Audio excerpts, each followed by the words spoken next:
I got nightmares in my head, I fear that the thoughts build up until I can't hear, that my mind fills up into a creature, and it haunts me somewhere much deeper.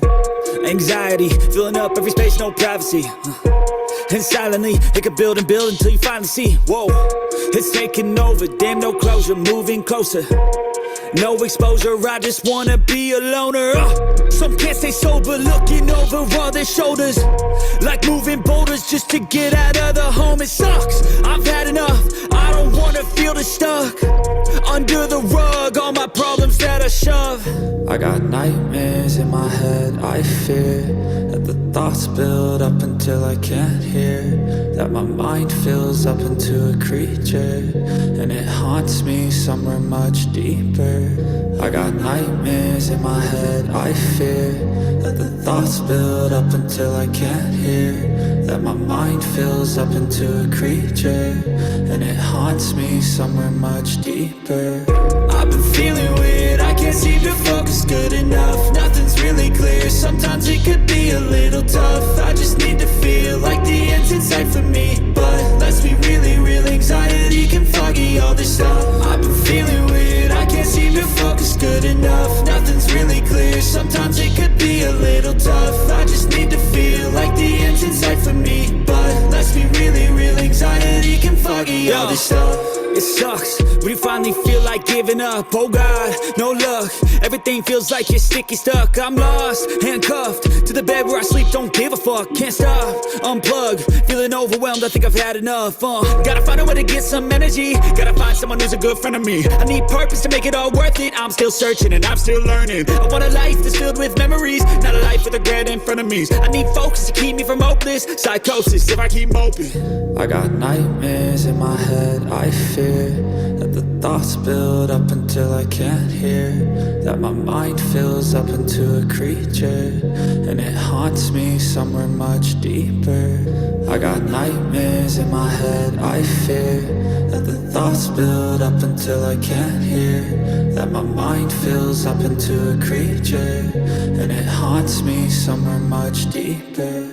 I've been feeling weird, I can't seem to focus good enough, nothing's really clear, sometimes it could be a little tough. I just need to feel like the end's in sight for me, but let's be really real, anxiety can foggy all this stuff. I've been feeling weird, I can't seem to focus good enough, nothing's really clear, sometimes it could be a little tough. I just need to feel like the end's in sight for me, but let's be really real, anxiety can foggy all this stuff.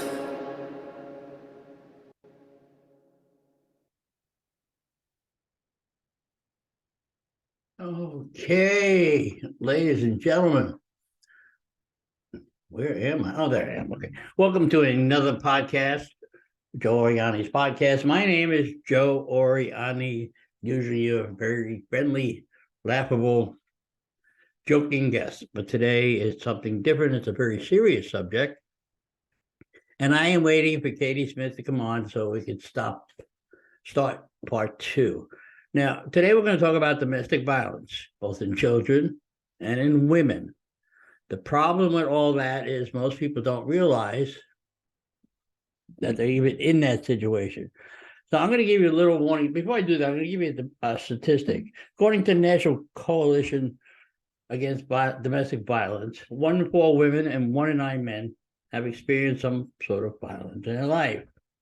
88% reported emotional and verbal abuse.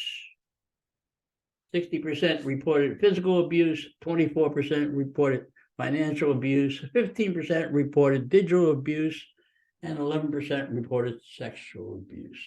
Remember, abuse can be physical, sexual, emotional, economic, psychological, and some combination thereof. I know that for a fact because I did get a restraining order on my ex-wife. So I know how it feels. Anyway, at the end of this program, usually I play music, either cheer myself up or cheer you up, and I tell you to make sure if you're not laughing, you're not living. But today we're going to be very serious, and at the end I am going to speak very slowly with phone numbers and a little bit of information about places where people can go get help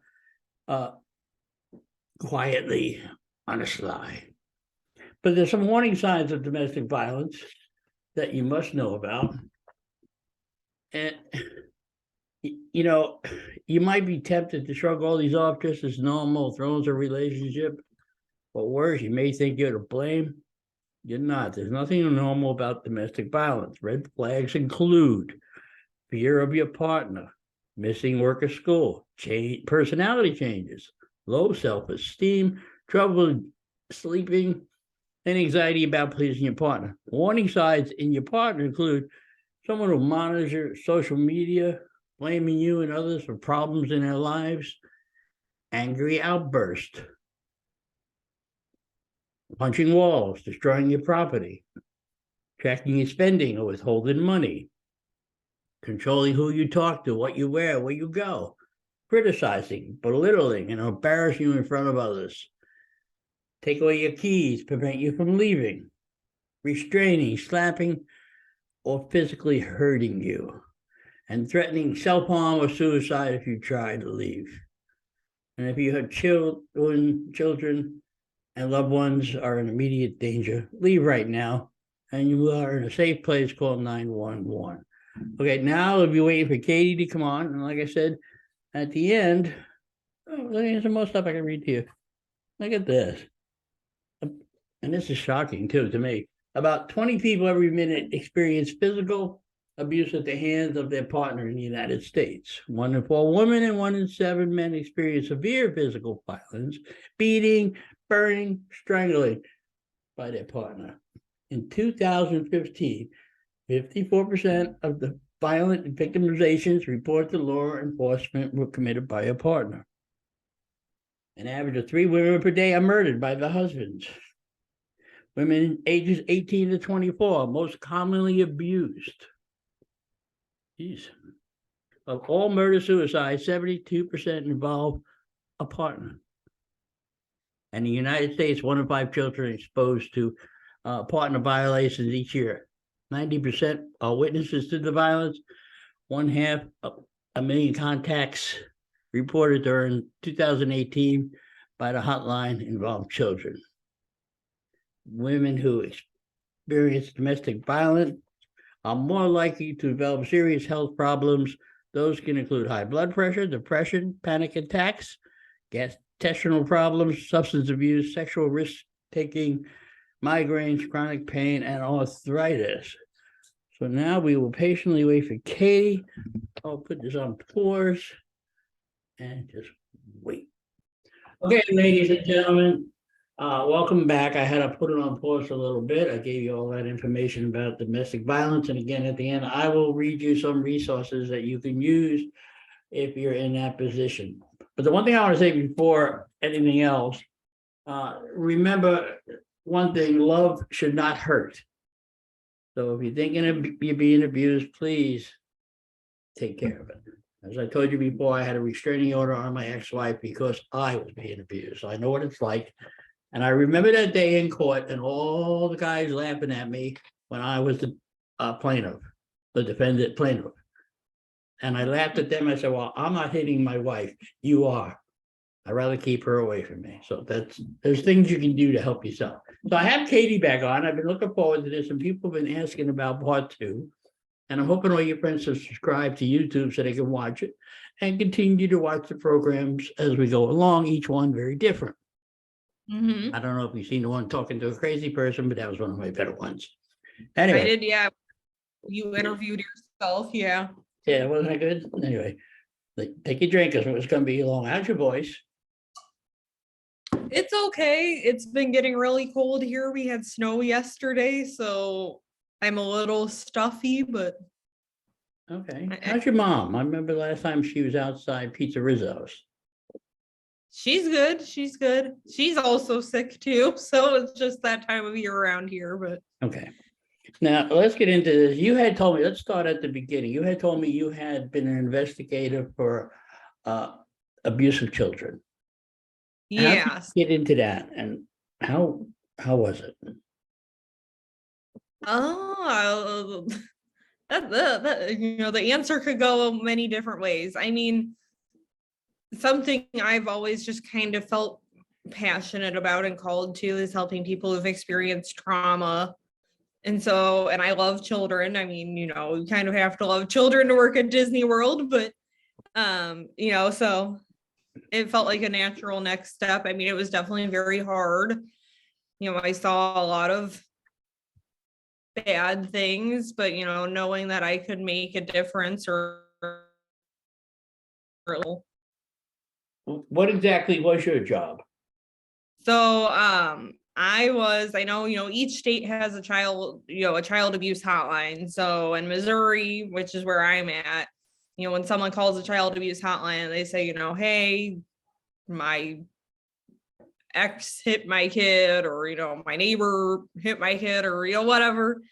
It would come to us and we, you know, go out and see, you know, actually, you know, did the thing actually happen? Because sometimes, you know, kids will go to school and say, you know, my mom spanked me or something. Um, and then see, you know, kind of investigate the severity. And, you know, and sadly, in some situations, usually a lot of times it was ones where people were using drugs or something, we would have to remove the children. That was never our goal.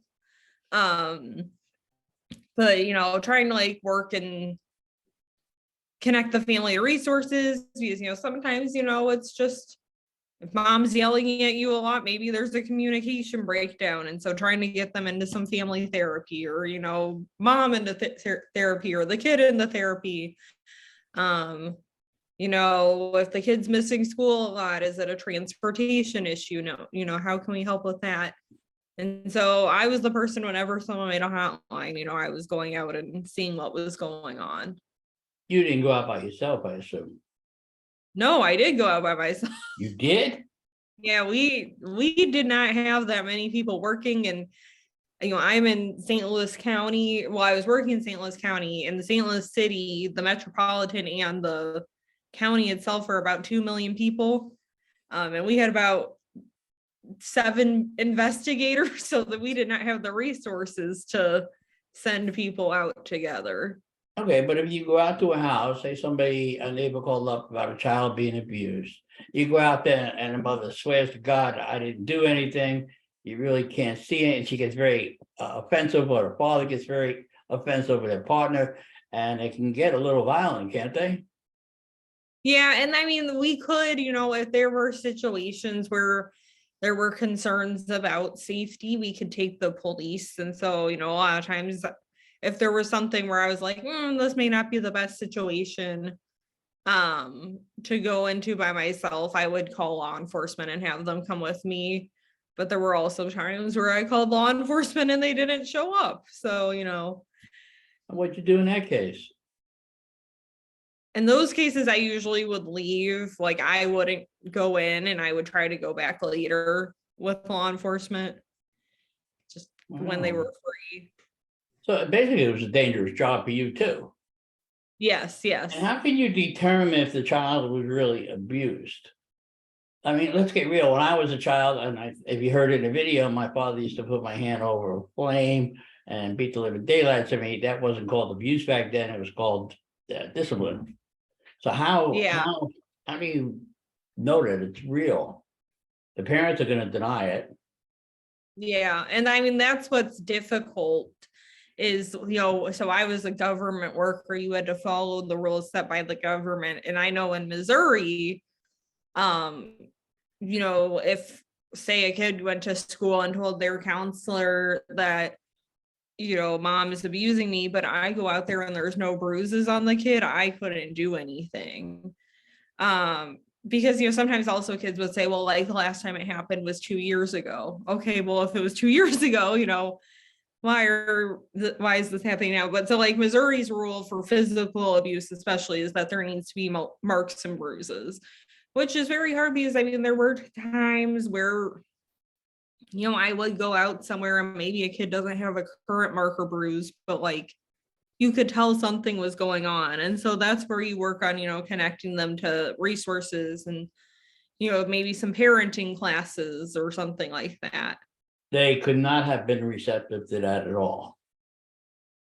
Yeah, and Especially that's if they are causing abuse. And that's the other issue, is that everything we had to offer was voluntary. So, they could say to me, oh yeah, I'll take those classes, and then they drop out, 2 classes in, and there's not much I can do. It was definitely difficult, especially more in sexual abuse cases.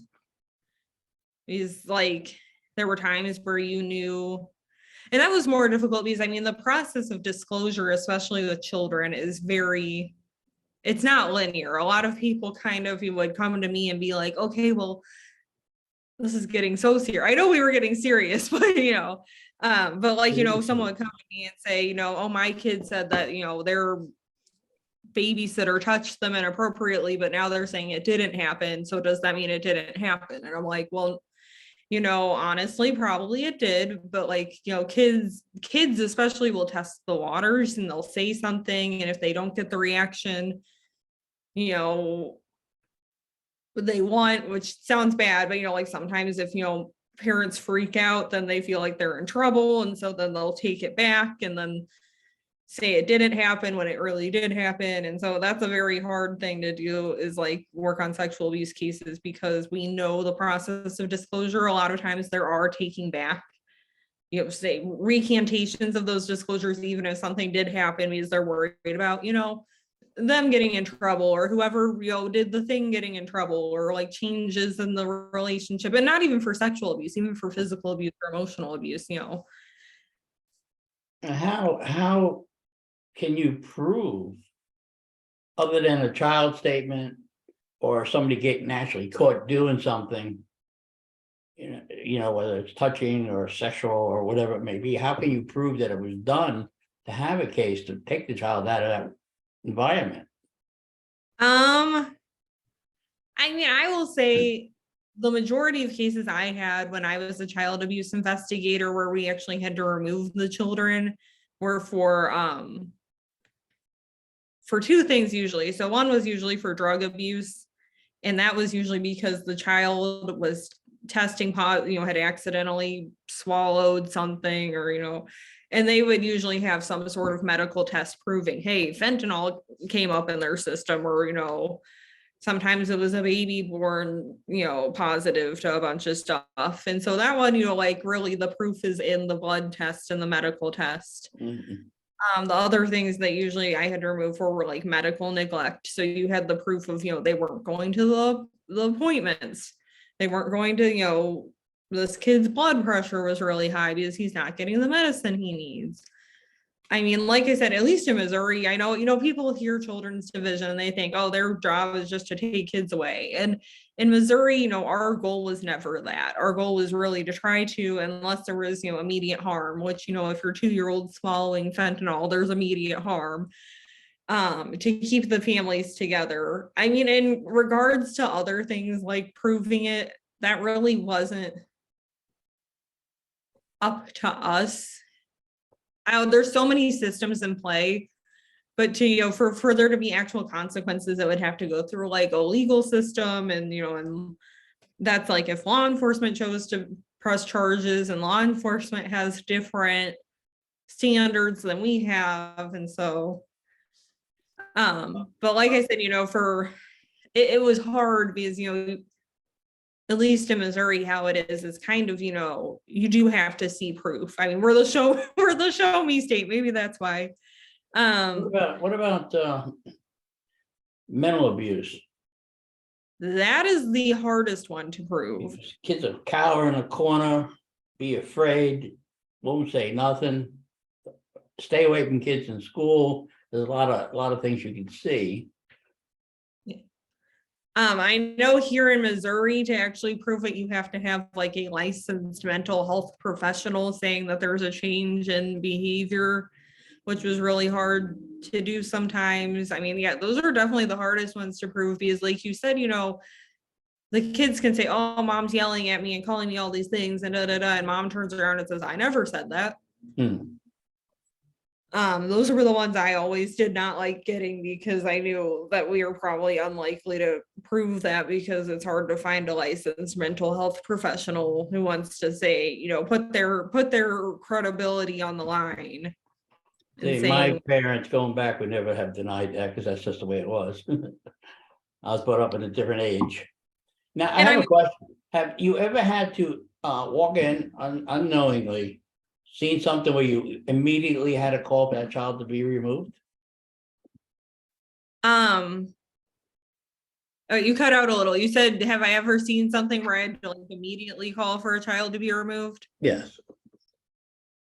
Yes. Yeah, so and that I mean that's the other thing is Missouri is very different in how they handle it because like I know other states like Illinois children's division workers can actually remove the kids.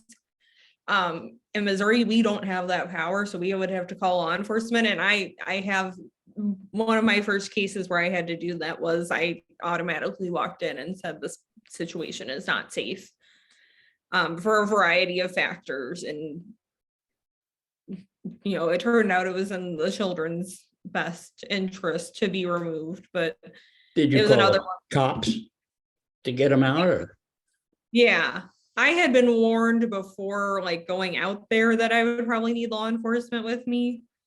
And so I had them with me at first, and then when it came time to decide to remove the children, more of them showed up, which I mean is pretty traumatizing, but it was not a safe situation for the children to stay in. And so And was it a safe situation for you?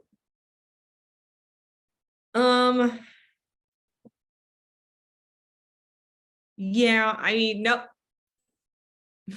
Yes and no. I'm trying not to like give out the personal information, but like, This is generic.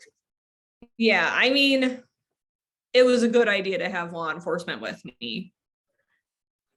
I take it the parents were not happy. No, no. And I'm sure threats were made, curses were said. Yes. Okay.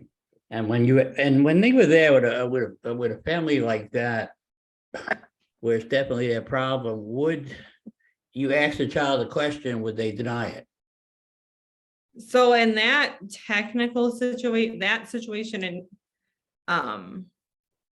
in specifically, we actually did not have time to ask the children questions because of the active safety concerns going on.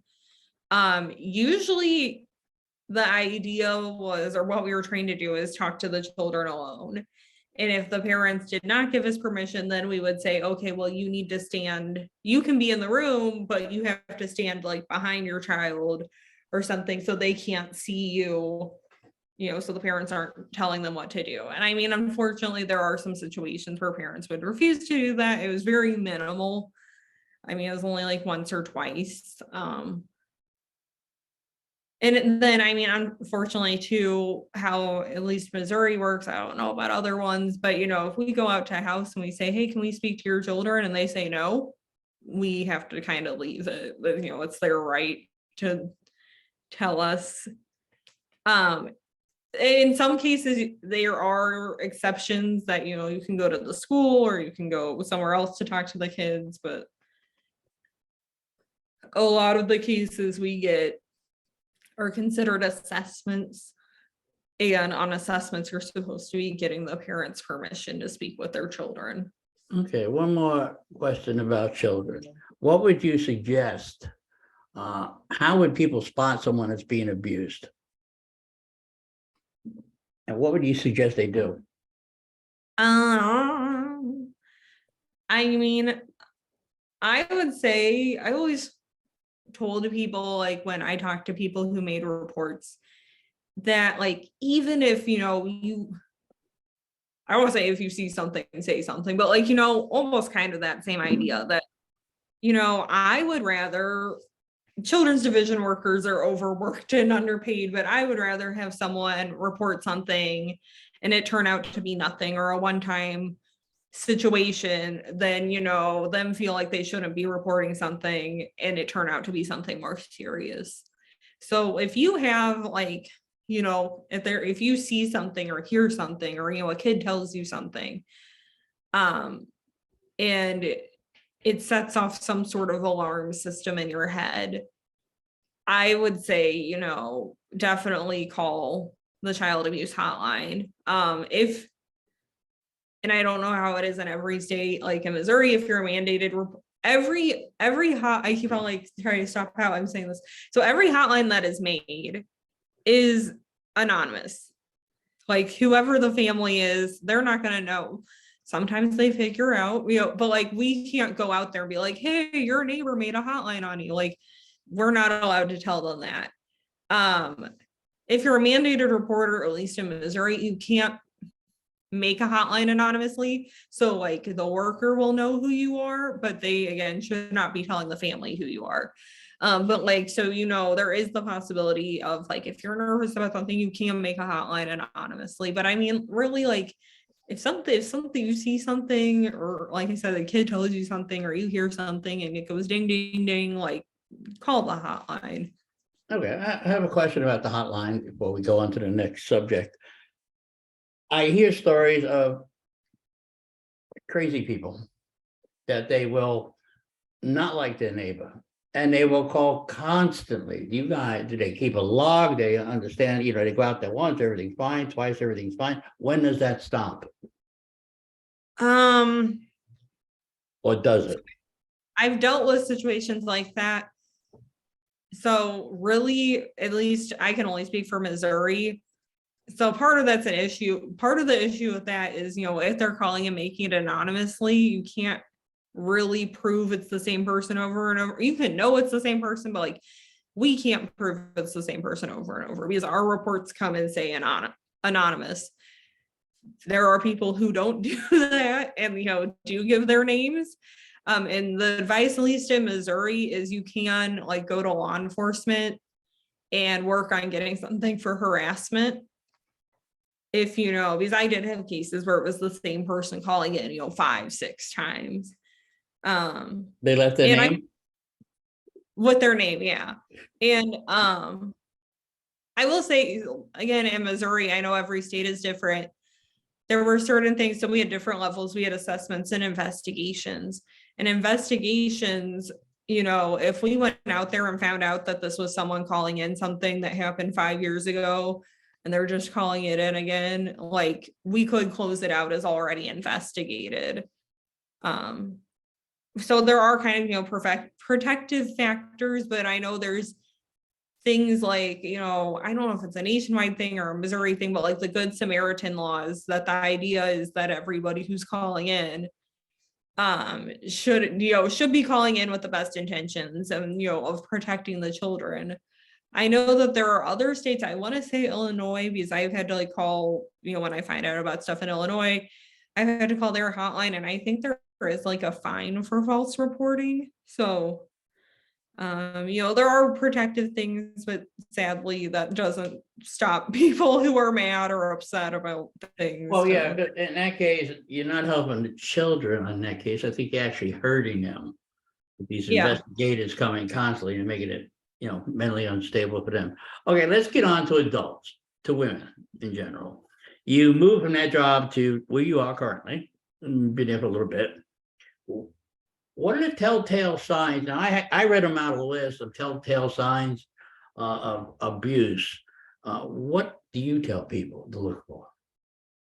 I mean, it's so different from, every person's situation is different.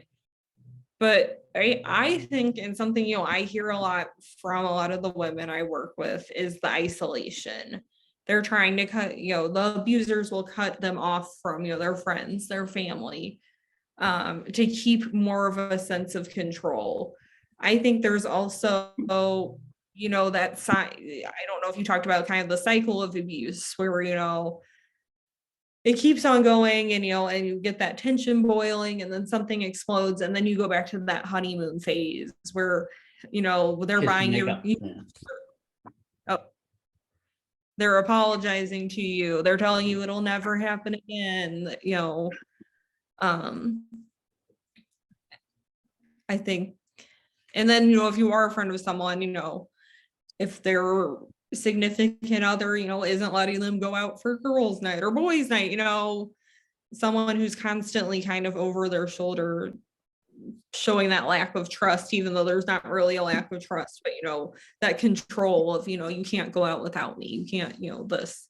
And they control the money, etc. Yep. And then that Yeah. too, yes. Yeah, okay, because with my case, my ex-wife had come by the house and I had my daughter for the weekend.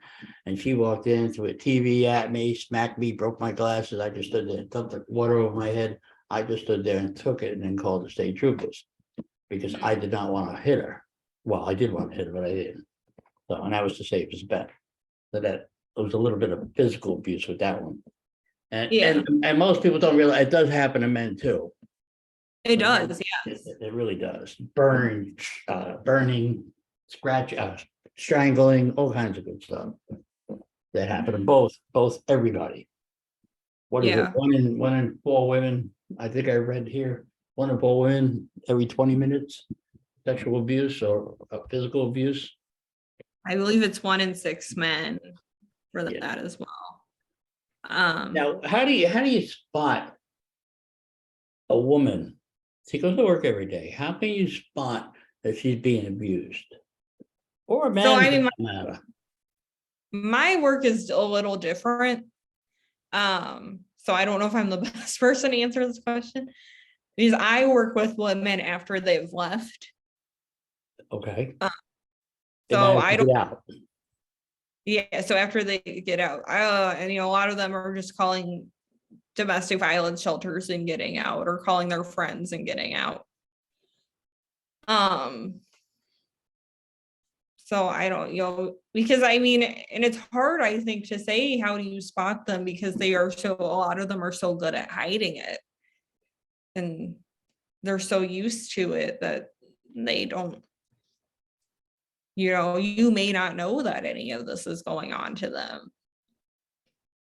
I mean, I think, Go ahead. I was gonna say, I mean, there's like kind of the stereotypical physical signs, makeup covering up bruises or sunglasses, or, inappropriate, if it's 90 degrees out and they're wearing long sleeves and a long skirt or something like that. But I mean, I think it definitely goes deeper. And like I said, it's an individual, everybody kind of has their own story. So it's hard to say, how do you spot them, because it's different for everybody. Okay, so now let's go to where you are. They go to shelters and that's where you come in. But Yes. isn't that dangerous for them too? Because I know some of these exes, whether male or female, could get very violent and say, I want you back, and all kinds of stuff happens. So how does that work? And by the way, Yeah. it is my internet that's unstable. I am not yours. Okay, you were cutting out again. I didn't hear Yeah. what you said. It is my internet that's having a problem. Florida, we just had a hurricane, so. Yeah. Okay, so how do they handle that? So I mean, where I'm at now, so like my job is that I rehouse, so like they'll be in a shelter and then we help them find kind of independent housing. And we do a lot of safety planning, and and again, safety planning is deeply individual because everybody's situation is different. So I have some women on my caseload who have kids, and they have to like split custody, and so kind of the safety planning of if we don't want him showing up at the house, can you meet at Walgreens? We don't want, can your kid who's old enough to drive, can they drive the kids to dad's house? Can they, and then just like safety planning for like things like going to court, and just, even that just emotional safety planning is, going into court and seeing your abuser can be very, very emotional, as you kind of talked about. So just, making sure that they're taking care of themselves. We talk about things like, oh, does he know where you work? Well, if he's at your workplace, make sure to take a different path home. Getting car covers, like those things you can put over your car. So like when you're parked outside your house, they won't see your car, stuff like that. I'm trying to think of other things, like Okay, I have one. The reason I ask, I watch a lot of ID channel. Oh yeah. And I hear even stories where the ex-boyfriend or boyfriend, even with the people go into work. They go into work, take them out the back door and kill them. Or they would go to shelters and try to break in and things like that. Sometimes they succeed, or they just constantly watch, and the person really, once they're alone, they're in deep trouble. Yeah. And and we try our hardest to plan for that stuff, but sometimes, unfortunately, I mean, I've never had to experience something happening to any of my women, but like domestic violence is tricky, and and like you said, sometimes the kind of that honeymoon phase where like a woman will leave and then they come and, oh, I'm so sorry, and they get back together, or I but never yeah. got that. See, let me interrupt you, because I never understood that, because when I was younger, in my teens, and I would try to date a woman whose boyfriend was beating her and stuff. Oh yeah, I don't want to go back to her. She'd cry in my arms. The night it'd be nice. The next day she's back with him. Huh? What is wrong with you? Then you come back the next night and tell me he beat me again. I Mhm. could never understand why they didn't leave. Never. Yeah, and I mean, there's I'm so not in many that position. there's so many different reasons, and like something that I think is important also to realize is that something that I didn't even really know until I had started this job is that one of the most dangerous parts for women, or times for women or men, anybody in these situations, is leaving. There is a higher risk for homicide when your partner finds out that you're trying to leave. And I think that sometimes that's just a lot of it is, that fear of what would happen if you truly leave them. And so I think, if anybody's listening who's wanting to help someone or is in that situation, just knowing that, sometimes you kind of have to do those checks and balances and figure out when's the best time to leave and when's the safest time to leave, and like getting that, that safety plan, those go bags and everything ready. Because there is a higher risk to safety when planning to leave. Is it harder with children involved? I mean, I definitely think it is, for multiple reasons. I mean, like I said, I have women on my caseload right now who it's a custody thing of, there's that safety there, and usually we kind of do figure out a plan. Can someone else drive them to dad's? Can you meet dad at McDonald's, whatever, stuff like that. But then I know even kind of in my work with children's division, there was a lot of when families broke up, that emotional strain of like one parent using the kid to kind of like, As a weapon. yeah, as a weapon. And then and then overall that's just not good for the child, psychologically, emotionally, to be put in that position. So it's definitely harder. I told everybody, and I had it from statistics, that most women that are abused are between 18 and 23. Is that about right? I don't know, actually. I can say in my experience, my caseload skews older. I mean, like, I think probably the youngest I have is like early 20s, but I mean, I have women in their 60s, and and Really? I do think that probably is a correct statistic, because there is a lot more, you see it a lot more in kind of like college age kids. That's the first time they're out of the house, the first time they're getting to make decisions on their own. So I would say I believe that probably is a true statistic, but it's something, I think we need to remember it's not just that age group. It can happen at any Oh, age. yes, they just said that was the most they have reported. But I have a question. You just said in the 60s. I would think in the 60s they would be smart enough to get out. I know probably they might be financially hooked where they can't, but there are resources available. Yeah. Yeah. I mean, and I mean, now they are out with these resources, but yeah. I can't picture anybody being in an abusive relationship that old. I know they abuse adults. I know, nursing homes, things like that, but not a partnership. That's kind of strange. Well, where Yeah. would they go to get help? What do they call? Who do they? What do they do? Do they notify family? Now, family's strange because if you have somebody that's being abused, one of the things they do is they keep them from going somewhere and they kind of keep them isolated, tell them don't talk to their family, their friends. Even when their family does finally get in to talk to them, the woman was, oh, everything's fine, blah, blah, blah. Yet, you know, there's a difference. You know, the behavior change. What can family do? I mean, I think family can, you never want to pressure anybody into doing things because a lot of times, you know, like when you hear as a family member, something is happening to your family member, they're being abused, you know, your jump is going to be, okay, let's get you out of there. But like we just talked about, that leaving period is extremely dangerous. And so I think, you know, something you can work on them with them instead of, you know, let's get you out of there is like, let's make a plan to get you out of there. And then working to maybe, you know, Google your local resources, you know, most places, even pretty rural places, have some sort of domestic violence. Again, though, that those are all good ideas, but I would imagine if I was in that position, I would be afraid to. Because Yeah. hey, you search your history, do this, do that, you know, all kinds of ways to find out. And Well, if that's what I was if you're in that kind of relationship, they're not gonna let you do that. Well, that's why I was saying the family members. You were asking family members what family members can do. So I was saying, you know, a family member can Google that type of stuff and, you know, and pass it along. Kind of what to do outside of getting help outside of the family member. There's always RAIN is a national network. I don't know if you have that number on your list. Yeah, I got like 4 pages. Yeah, so I mean, RAIN is a good one. And like, I mean, so my job, we have a crisis hotline. And if people call, they say, hey, I'm in the St. Louis area, RAIN will usually connect them to us.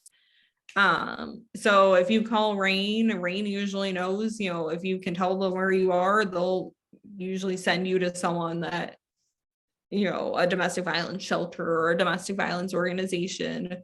I mean, another place, and this one is tricky because sometimes, you know, people in abusive relationships don't get to do this alone, but like doctor's offices, you know, they're supposed to be assessing every time you go to the doctor, you know, do you feel safe at home? And, you know, if you're doing those appointments alone, you know, you can talk to them. I mean, I have dealt with women who are, you know, sitting in their doctor's office, calling our hotline and saying, you know, I need someplace to go and stuff like that. I have a hotline number here, and I didn't know the National Dating Abuse Helpline. What kind of stuff happens there? I mean, is that just people dating with abusive relationships? It's basically the same thing, isn't it? Yeah, no, I think it would be, I mean, that's the same thing. Even if you're married, you're still dating in a way. So I would say, is that the NCA National Center for?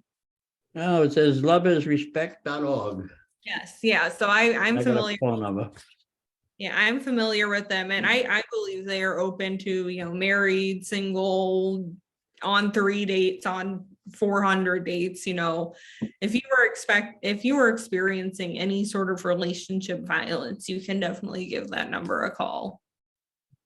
Okay, well, Katie, I want to thank you. And I want everybody to remember, when I'm done talking to Katie, I will list all the stuff I have here. Some of it's African American, lesbian, Asia Pacific, National Sexual Assault Hotline. I think that's what RAIN. I think all of that is very important. And I hope you spread the word and people get to see this, because I think this is an important podcast. Probably one of my better ones, the most important ones. You're very informative and I appreciate that. But get your friends to subscribe so we can, if they have any stories they want to tell me, I'll gladly put them on. Okay. You know, like you said, you couldn't answer certain questions. You have people that can, I'll gladly talk to them. Yeah. I think information like that is very, very important. Yeah. Again, Katie, thank you very much. Make sure you watch this video and the whole thing because you're going to enjoy it. Okay. Stay well. Yes, you too. Hopefully you don't get more hurricanes. You know, actually, I'm going on a cruise in a week and they're talking about something coming through the Gulf of Mexico. It's kind of scaring me. So Oh no. we shall see. Knock on wood that you'll be fine. And I'm working at the bowling alley, so who cares? All right, Katie, thank you very much. Have a good one. You too. Recording in progress. What do you mean? Oh, pause. I thought I paused. Okay, everyone, that was Katie Smith. I do have this list here, and I want you to all listen very carefully. National Crisis Organizations and Assistance. For those of you, it's a long list, but somewhere in there you may be wanting a phone number. The National Domestic Violence Hotline, 1-800-799-7233. National Dating Abuse Helpline, 1-866-331-9475. National Child Abuse Hotline, Child Help, 1-800-422-4453. National Sexual Assault Hotline, 1-800-656-4673. That's the RAIN organization that Katie just spoke about. National Suicide Prevention Lifeline, 1-800-273-8522. National Center for Victims of Crime, 1-202-467-8700. And if you know anybody into human trafficking, it's 1-888-373-7888. And a Coalition for Homeless, 1-202-737-6444. Now, I gave you the number to National Domestic Violence. I'll give it to you again, 1-800-537-2238. And there's one here to say, we see what else, National Domestic Violence, Trauma and Mental Health, 1-312-726-7020, extension 2011. And a National Runaway Safe Line, 1-800-786-2929. Now, U.S. National Child Abuse Hotline, 1-800-422-4453. Child Defense Fund, 202-628-8787. All right, let's see what else we got. National Council, no, we don't want that. Center for All right, for teens, Love is Respect, 1-866-331-9474. Break the Cycle, again for teens, 202-824-0707. And College Campus Domestic Violence Initiative, no. Deaf Abused Women Network, 202-559-5366.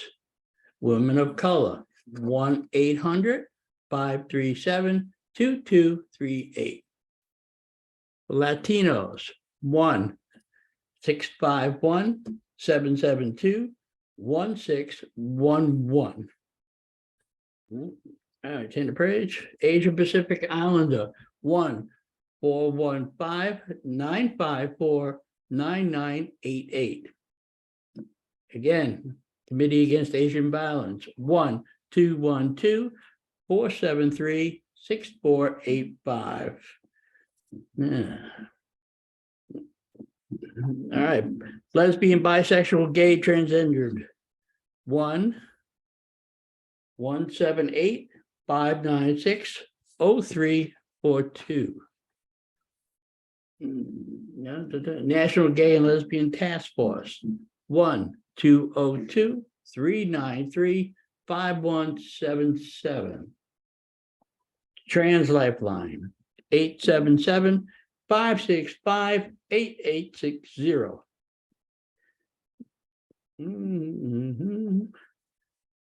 National Center for Elderly Abuse, 1-855-500-3555.